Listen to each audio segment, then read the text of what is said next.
Integrity, accountability in clinical laboratories. Ethics सबसे important चीज है किसी भी काम को करने के लिए। तो अगर कोई एथिकल प्रोग्रामिंग है, कोई एथिकल डॉक्यूमेंटेशन है, एथिकल प्रैक्टिस है, वो हर हाल में उस काम को सबसे बेस्ट फॉर्म में प्रेजेंट करती है। तो क्वालिटी कंट्रोल इन लैबोरेटरी एथिक्स, ये आज हम लोग जानेंगे। Introduction, why ethics in laboratory quality control. Laboratory results directly influence clinical decision in 70% of all medical diagnosis. Ethical quality control is therefore a patient safety imperative, not merely a regulatory checkbox. खाली एक checkbox नहीं है कि ये एक तरीके से check किया इसको कि क्वालिटी कंट्रोल है कि नहीं है, बल्कि ये चीज है कि पेशेंट को रेगुलेटरी चेकअप्स के साथ साथ पेशेंट की सेफ्टी और उसकी एक तरीके से डिग्निटी और एक तरीके से सारी जो ऐसी चीजें हैं जो उनसे उसकी प्रैक्टिस या उसके मैनेजमेंट पे असर पड़ सकता है, उन सारी चीजों के लिए ये इम्पोर्टेंट है। तो क्वालिटी कंट्रोल हर हाल में एश्योर्ड होना चाहिए कि हाँ क्वालिटी कंट्रोल मेंटेन होना ही चाहिए, लेकिन सबसे बड़ी बात है कि क्वालिटी कंट्रोल मेंटेन होने से पेशेंट का जो बेस्ट केयर है वो हम दे सकते हैं, और साथ में एथिकल प्रैक्टिस अगर हो तो ये सबसे अच्छी बात होती है। अब बात करते हैं 70% of diagnosis depend on lab results. सबको पता है कि 70% केस ऐसे हैं जो डायग्नोसिस जिनकी डायग्नोसिस लैब के रिजल्ट्स पे निर्भर होती है। 60 से 80% जो मेडिकल एरर्स हैं लिंक टू लैब एरर्स, जितनी भी 60 से 80% जो एरर्स होती हैं वो लैब की रिपोर्ट्स के बेसिस पे एरर्स के कारण होती हैं।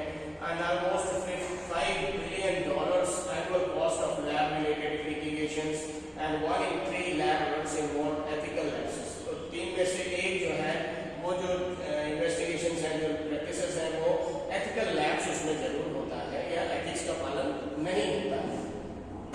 What accuracy means? Quality control ethics encompasses accuracy and honesty in reporting results। accuracy होनी चाहिए और honesty होनी चाहिए रिपोर्टिंग रिजल्ट्स देने में।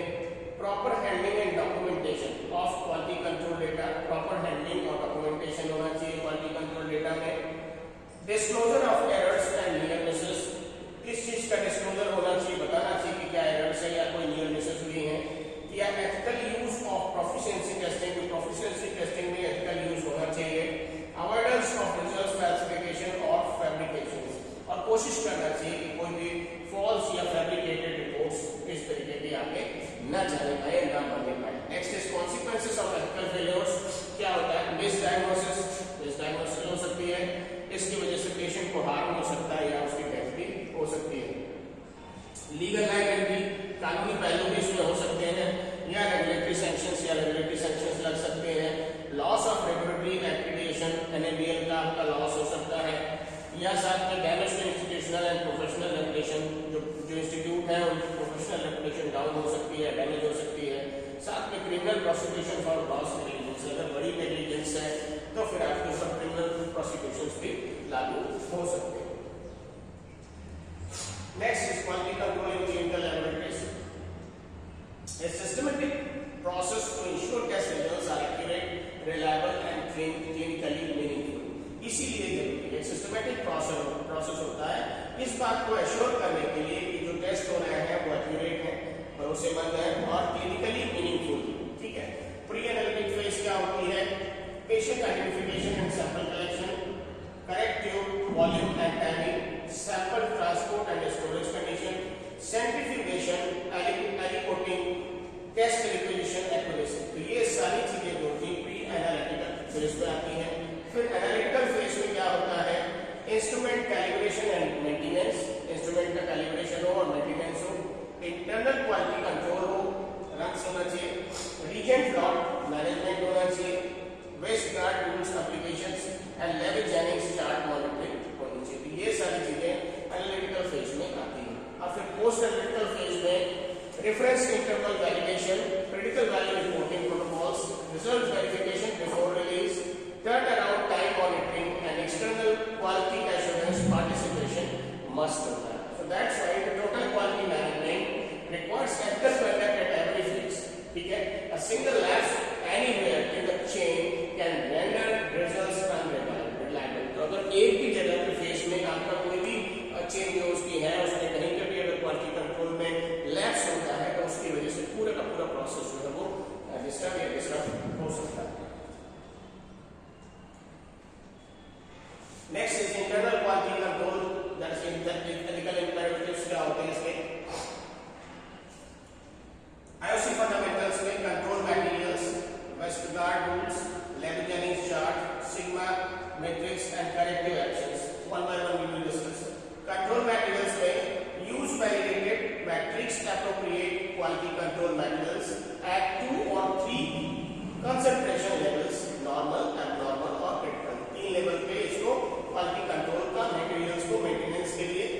प्रैक्टिस अप्रोप्रिएट बनाना चाहिए और उसको वैलिडेट करना चाहिए।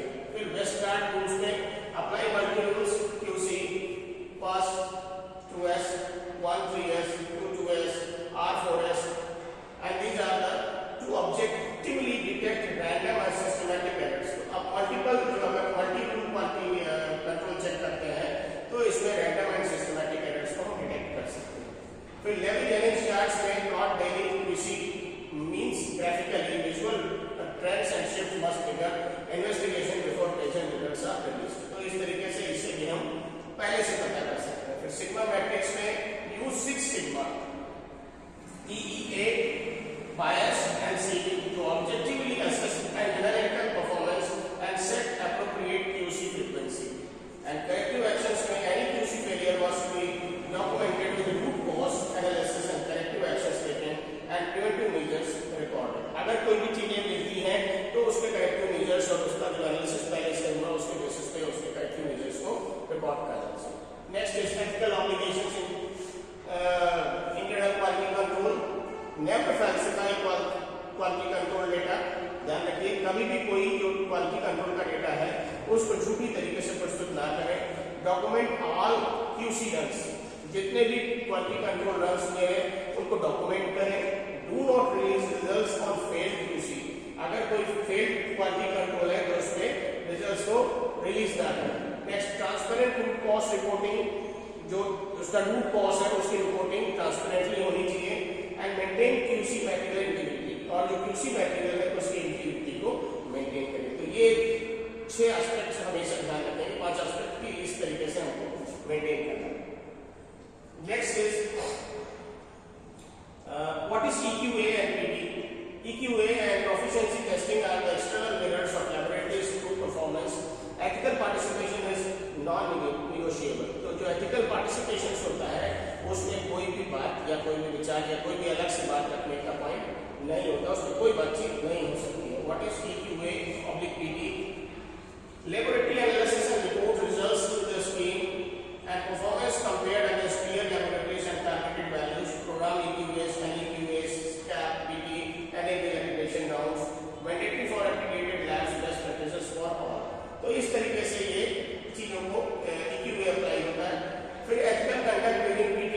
Test PT sample exactly as patient sample, no special handling, do not consult peers or refer out samples for correct answers, do not delay or repeat testing to obtain better results, do not investigate PT results before submitting response and submit results honestly even when you know they may fail। तो ये सब चीजें ध्यान रखनी है। Unethical PT practices में क्या prohibited है? Peer consultation, calling peer labs for answer, याद रखिएगा नहीं अलाउ है। Referral for PT samples to reference labs, repeated testing until satisfactory result obtained, selective submission of only passing results and falsifying or reverse engineering submitted data। तो ये 5 तरीके की चीजें बिल्कुल भी अलाउ नहीं है, ये प्रोहिबिटेड है। Next consequences of PT fraud. तो प्रोफिशिएंसी टेस्ट में क्या कॉन्सिक्वेंसेस होते हैं फ्रॉड PT फ्रॉड? पहला immediate suspension from EQA program, regulatory में लॉस ऑफ एनएबीएल, लीगल में सिविल एंड क्रिमिनल, एलआईटी प्रोफेशनल में deregistration of lab director and reputation में public disclosure and media exposure. तो ये कॉन्सिक्वेंसेस इसके रिलेशन में हो सकते हैं। Next is ethical standards and results reporting. Verify before release. कोई भी जांच है उसको पहले रिलीज करने से पहले वेरीफाई करें। रेफरेंस इंटरवल्स एक्यूरेसी, और जो रेफरेंस इंटरवल्स है उनको एक्यूरेटली जांच करें। डेल्टा चेक सिस्टम्स को चेक करें। एक्यूरेट यूनिट्स एंड प्रिसाइजन को मेंटेन करें। ऑनेस्ट अनसर्टेनिटी रिपोर्टिंग और ऑनेस्ट अनसर्टेनिटी रिपोर्टिंग हो। क्रिटिकल वैल्यू रिपोर्टिंग एथिक्स में क्या है? Immediately call the requesting clinicals, no delay अगर क्रिटिकल वैल्यू रिपोर्टिंग है। Document time, recipient name, read back confirmation and never leave a critical value message on voicemail only. Escalate if clinical unreachable within defined time frame. All critical value communication must be known. जो भी critical value communications हैं उनको mention करना है, note करके रखना है और टाइमली इन्फॉर्म करना है। Next is sample integrity and identity में 2 patient identifiers on average specimen हम लोग अक्सर चर्चा करते हैं कि कम से कम 2 आइडेंटिफायर होने चाहिए स्पेसिमेन के लिए। रिजेक्ट मिसलेबल्ड और अनलेबल्ड सैंपल्स, नो एक्सेप्शंस। अगर मिसलेबल्ड है या अनलेबल्ड है तो फिर उनको रिजेक्ट करना चाहिए। फिर sample mix up reporting is mandatory, not discretionary. अगर सैंपल मिक्सअप है तो उसकी रिपोर्ट करें। Track pre analytical variables affecting results interpretation. अगर कोई वेरिएबल्स है प्री एनालिटिकल जो रिजल्ट को इंटरप्रेट करते हैं तो उसको भी टाइमली इन्फॉर्म करें। Data integrity and falsification, fabrication and fraud in labs. The most serious ethical violation in laboratory practice. Data integrity violation are the most severe ethical failures in laboratory medicines. They constitute scientific fraud and can result in criminal prosecutions. तो ये इस तरीके से इसमें maximum जो cases में ethical failures होता है और लेबोरेटरी मेडिसिन में इस जांचों का जो जिस तरीके से रिपोर्टिंग होती है और जिस तरीके से मेंशन होती है उसमें कई सारे ऐसे फ्रॉड सामने आते हैं जो क्रिमिनल प्रोसिक्यूशंस के को भी क्रिएट करते हैं। तो टाइप्स ऑफ डेटा वायलेशन क्या क्या होता है? पहली चीज फैब्रिकेशन, इन्वेंटिंग, क्वालिटी कंट्रोल और पेशेंट रिटर्न। कुछ जो चीज आई है रिपोर्ट्स में उससे बदल के कुछ चीजें की जा रही है। फैल्सिफिकेशन, अल्टरिंग रियल डेटा रेट्रोस्पेक्टिवली, और जो डेटा है उसको चेंज करें तो falsification. Cherry picking, running quality control repeatedly, reporting only passing down. तो कई सारे जो टेस्ट करें लेकिन फिर सिर्फ जो पास टेस्ट वाला है उसी को मेंशन करें, बाकी फेलियर वाले को ना दिखाएं। Transcription, manipulation, manually entering entered values और मैनुअली उसमें वैल्यूज को एंटर करें, मैनिपुलेशन करें उसका। Suppression, counselling, failed result for incidents and audit trail impairing में डिलीटिंग LIS रिकॉर्ड। जो भी इस तरीके के रिकॉर्ड्स जो फॉल्स थे या फैब्रिकेटेड थे उनको डिलीट करना या उनको हटा देना ताकि एक्चुअल चीज का पता चले। Next is detection method is LIS audit trail monitoring for alterations, statistically analysis of quality control data for suspicion patterns, unannounced internal audits for QC logbooks, comparison for instrument printouts with LIS records, whistleblower programs and anonymous reporting and external auditor review during accreditation visits। तो ये कई सारे तरीके से इन चीजों का हम पता लगा सकते हैं कि कैसे क्या चीज इसमें हुई है। नेक्स्ट, प्रिवेंशन स्ट्रेटजीज में क्या करें? Electronic quality control system with tamper proof audit trails. इस तरीके का क्वालिटी कंट्रोल सिस्टम बनाए इलेक्ट्रॉनिक कि जिसको टेम्पर ना किया जा सके ऑडिट के समय। Dual person verification for QC acceptance and rejection. अगर क्वालिटी कंट्रोल का एक्सेप्टेंस होना है या रिजेक्शन होना है उसमें दो व्यक्तियों का वेरिफिकेशन जरूरी है। Clear written policies for QC and result release, उसकी क्लियर पॉलिसीज लिखी होनी चाहिए। Culture for psychological safety for error reporting, तो साइकोलॉजिकल सेफ्टी भी एरर रिपोर्टिंग में इंपॉर्टेंट है। Regular ethics training and competency assessment, और जो लोग उसमें इन्वॉल्व हैं उनका रेगुलर एथिक्स ट्रेनिंग और कॉम्पिटेंसी असेसमेंट होना चाहिए। And zero tolerance policy for communicated to all staff. अगर कोई भी इस तरीके की चीज होती है जो आप वहाँ फैल्सिफिकेशन, फैब्रिकेशन या फ्रॉड करते हैं तो उसमें जीरो टॉलरेंस पॉलिसी होनी चाहिए कि अगर कोई भी इसमें गलत करता है तो उसके खिलाफ सख्त से सख्त एक्शन लेना अनिवार्य होता है। Next is confidentiality, patient privacy and informed consent in lab. Patient confidentiality obligations में टेस्ट रिजल्ट कॉन्फिडेंशियलिटी, जो भी टेस्ट हो उसकी कॉन्फिडेंशियलिटी को बनाए रखना है। Third party disclosure provision, third party के सामने कोई भी चीज डिस्क्लोज नहीं करना है। इलेक्ट्रॉनिक डेटा सिक्योरिटी, जो इलेक्ट्रॉनिक डेटा है उसको सिक्योर करके रखना है। Anonymization in research, when lab data is used for research और quality audits, patient identifiers must be removed और एन्क्रिप्टेड बिफोर एनालिसिस और पब्लिकेशंस। तो जो भी इसमें डेटा पेशेंट आइडेंटिफायर्स डेटा है उनको हटा देना चाहिए। Next, retention and disposal, reports must be retained पर लीगल रिक्वायरमेंट्स, और उनको प्रॉपर्ली रिटेंशन करना चाहिए। और इन चीजों को secure obstruction of physical reports and electronic data when no longer required. तो अगर जरूरत नहीं है लंबे समय का रखने के बाद तो उसको डिस्पोज ऑफ भी कर सकते हैं। Inform consent for testing, explain purpose and applications before high stakes test. जो भी हाई स्टेक टेस्ट है उनके होने से पहले इन्फॉर्म कंसेंट देना जरूरी है। रिटन कंसेंट होनी चाहिए for HIV and genetic and forensic test के लिए। Patient has right to refuse testing, और पेशेंट के पास ये अधिकार होना वो उन चीजों की जांच के लिए रिफ्यूज कर सकता है, बट उसका डॉक्यूमेंट रिफ्यूजल जरूर होना चाहिए जिसमें उसने रिफ्यूज किया है।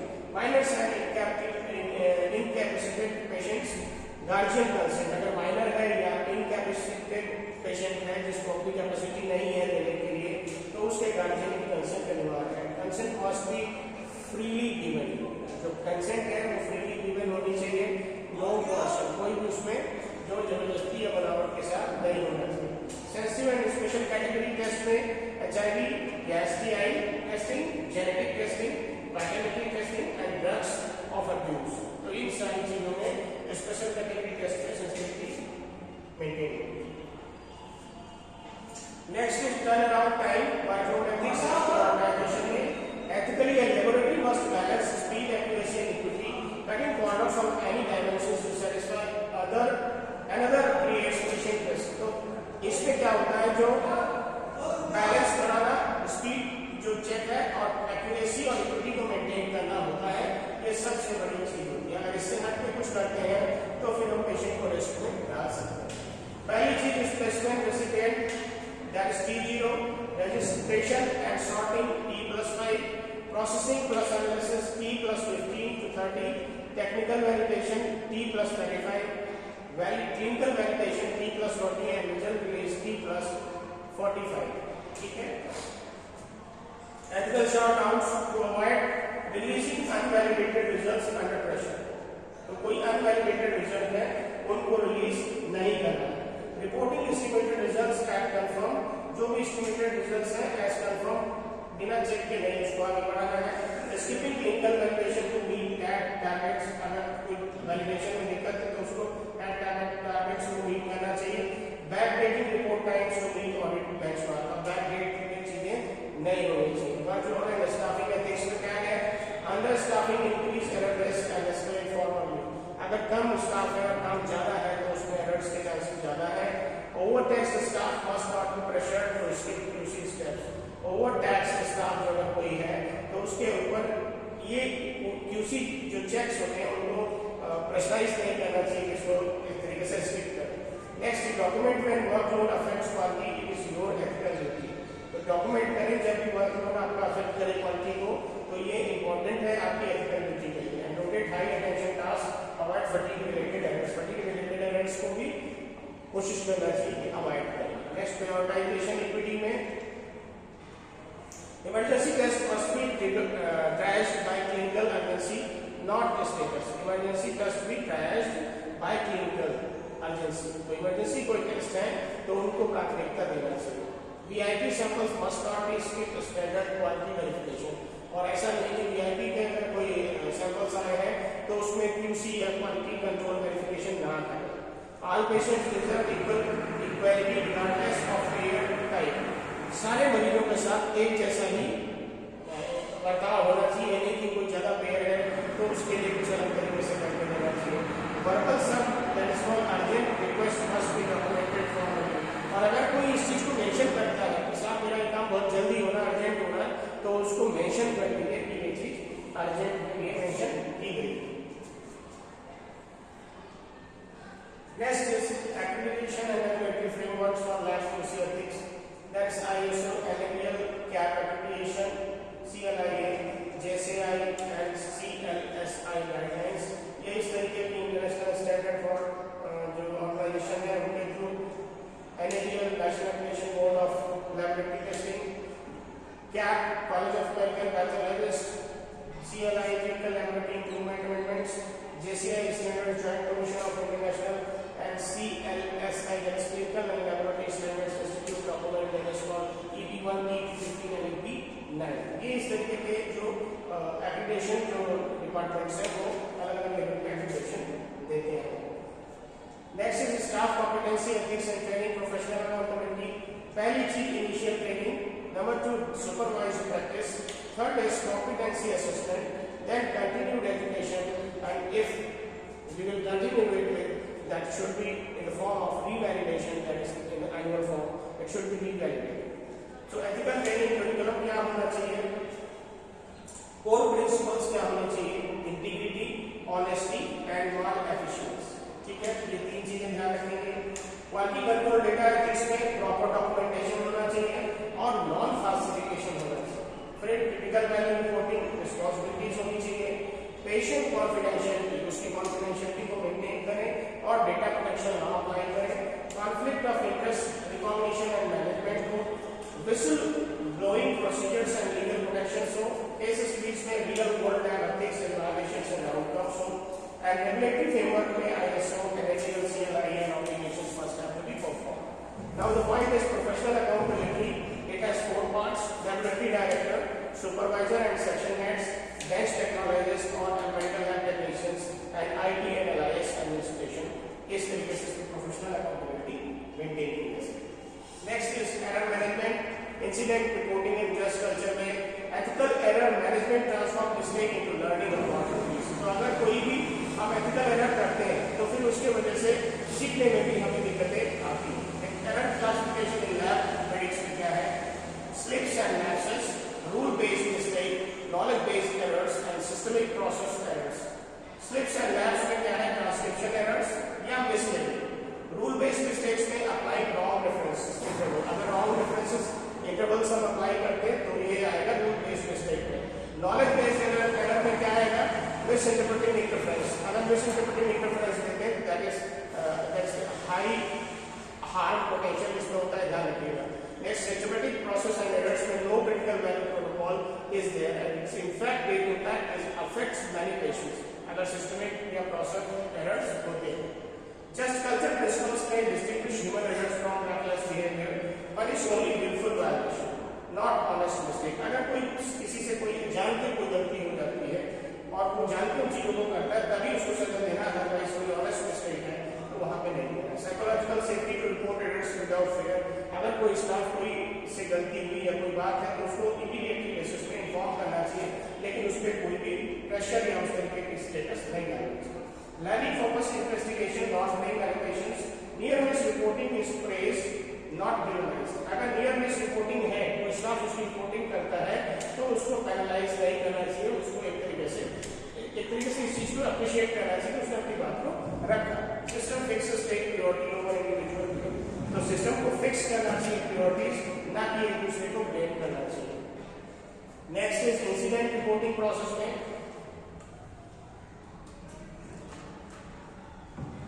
these are the 6 points. पहला detect, identify and flag the error immediately, identify करें उस प्रॉब्लम को और फ्लैग करें एरर्स को, फिर कंटेन करें, प्रिवेंट फर्दर हार्म, आगे से हार्म ना हो, डॉक्यूमेंट करें उसको, इन्वेस्टिगेट, रूट कॉज का एनालिसिस करें, find why, fishbone, correct, implement and corrective and preventive actions and review them, monitor effectiveness and close the loop. तो इस तरीके से रिव्यू करके उसके लूप को आप क्लोज कर सकते हैं या उस प्रॉब्लम को सेटल कर सकते हैं।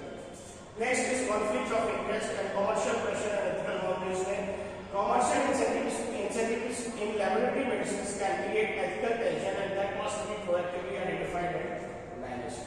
Types of conflict of interest, there are so many: financial interest in reagent instrument vendors, personal relationship influencing results interpretation, pressure form of management to reduce QC expenditure, ownership of referral labs and incentivizing over testing, industry founder research influencing QC method evaluation, and self-referral for profit versus clinical need. So ये इस तरीके से चीजें इसमें types of conflict क्या आती है।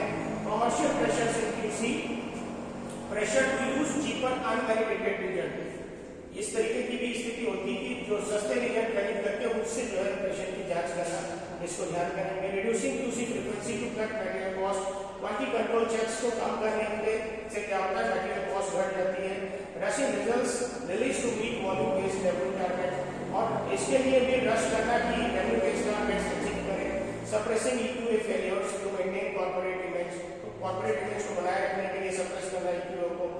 Under funding of laboratory staff training and education, साथ में जो स्टाफ है उसकी फंडिंग को और ट्रेनिंग को उसमें जो कॉस्ट है वो घटाया जाए, और साथ में एजुकेशन को प्रोवाइड करने में दिक्कत हो, जिससे comprising accreditation preparation with shortcuts, और शॉर्टकट्स के थ्रू अगर हम एक्रीडेशन गेन करना चाहते हैं तो वो भी एक गलत तरीका होगा, इससे कोशिश करना चाहिए, बचना चाहिए। एथिकल मैनेजमेंट क्या है? Declare all conflicts of interest in writing, separation of commercial and clinical decision making, lab director must have clinical autonomy over QC decisions.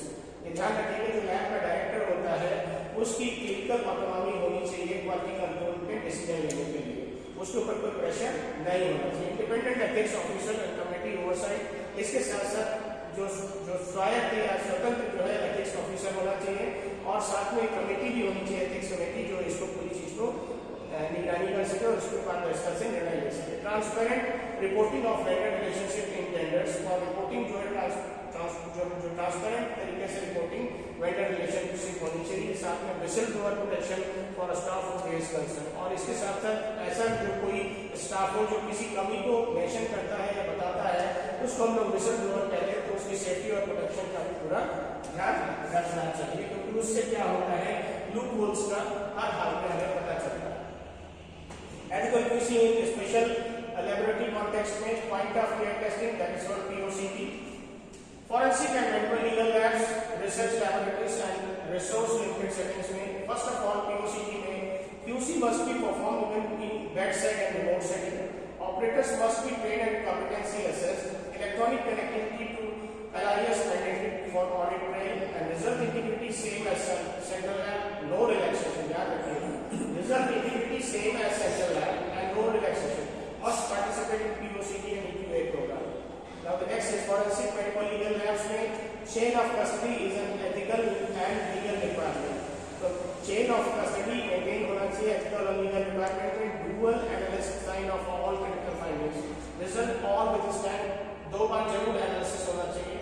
Results must be withstand court scrutiny through documentation, और जो अगर ये चीजें scrutiny होती है तो documentation के through ही proof होगी. No pressure from investigators to alter or withhold results, और कोई भी इन्वेस्टिगेटर के ऊपर प्रेशर नहीं होना चाहिए जो रिपोर्ट्स हैं उनको बदलने के लिए या फिर उनके रिजल्ट्स को होल्ड करने के लिए. Analyst independence must be protected, और जो एनालिस्ट है उसकी जो इंडिपेंडेंस है उसको हमेशा प्रोटेक्ट करना चाहिए. रिसर्च लैबोरेटरी में there are so many things to see data in research must be rigorous and clinical research. जब भी अगर रिसर्च लैबोरेटरी में कोई जांच हो रही है तो वहां पे रिगरस क्लिनिकल लैब्स में इन चीजों का असेसमेंट होना चाहिए. Never publish results without appropriate QC evidence, और कोई भी रिजल्ट पब्लिश नहीं करेंगे बिना क्वालिटी कंट्रोल कंफर्मेशंस के. और methods must be validated before clinical translation, और क्लिनिकल ट्रांसलेशन से पहले उन सारे मेथड्स को वैलिडेट करें. फिर ethical approval required for patient sample using research. Ethical approval required होता है पेशेंट सैंपल का रिसर्च में यूज करने के लिए. And raw data must be preserved and available for audit. Raw data जो बचा हुआ है उसको सेव करके रखना चाहिए नेक्स्ट टाइम अगर ऑडिट के लिए जरूरत पड़ती है तो. Next is resource limiting setting में ethical obligation does not reduce with resource scarcity. Adapt quality control की available resources but do not eliminate, और इसको एलिमिनेट नहीं करना चाहिए. Clearly communicate test limitation to clinicians, prioritise clinical test for strictest quality controls and seek external support rather than compromise quality. अगर compromise quality है तो उसकी जगह पे बाहर से आपको एक्सटर्नल सपोर्ट लेना चाहिए. फिर भी कोशिश यही करनी चाहिए कि हर हाल में हम एथिकल प्रैक्टिस को फॉलो जरूर करें.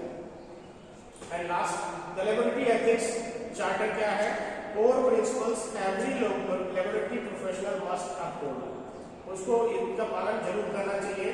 पहली चीज है accuracy first, number 2 is transparent reporting, third is independence from pressure, and next is honest documentation, protect confidentiality and continuous improvement. Step by step accuracy first. I will never release a result I am not confident in. Patient safety, suppress speed, supersedes speech, cost and convenience. Number 2, honest documentation में I will record all quality control data truthfully, including failure. I will never falsify, fabricate or selectively report quality control information. Transparent reporting में I will report errors and near misses promptly. I will never conceal, मैं छुपाऊंगा नहीं mistakes to protect myself or my organization. कोई अगर मुझसे कमी हुई है, reports में गलती हुई है तो मैं उसको छुपाऊंगा नहीं, उसको सही से आगे बताऊंगा. Protect confidentiality. I will safeguard patient data at all times. मैं पेशेंट की जो safeguard data है उसको सेव करूंगा. I will not disclose results without proper authorization. और मैं उसकी रिपोर्ट्स को बिना authorization के बाहर नहीं लाऊंगा. Independence from pressure.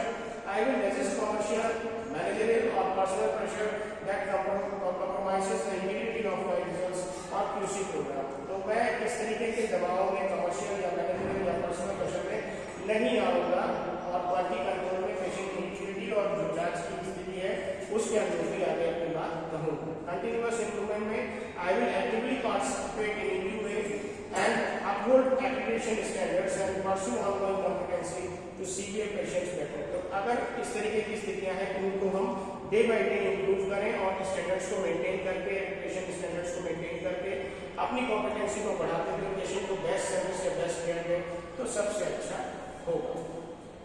Last, quality without ethics is mere measurement. Ethics without quality is mere intention. Together they define excellence. मतलब quality without ethics is just a measurement. अगर एथिक्स नहीं है तो क्वालिटी बस एक मेजरमेंट है, और ethics without quality is mayor intention. और एथिक्स विदाउट क्वालिटी है, क्वालिटी नहीं है एथिक्स में, तो ये सिर्फ एक इंटेंशन है। और अगर दोनों मिल जाते हैं, टुगेदर दे डिफाइन एक्सीलेंस। अगर दोनों मिल जाते हैं एथिक्स और क्वालिटी, तो एक्सीलेंस को मेंटेन करते हैं और उसको बढ़ाते हैं और उसको एक स्टैंडर्डाइज में फॉलो करते हैं। तो इस तरीके से मैंने आपको quality control in lab ethics explain किया। Thank you so much.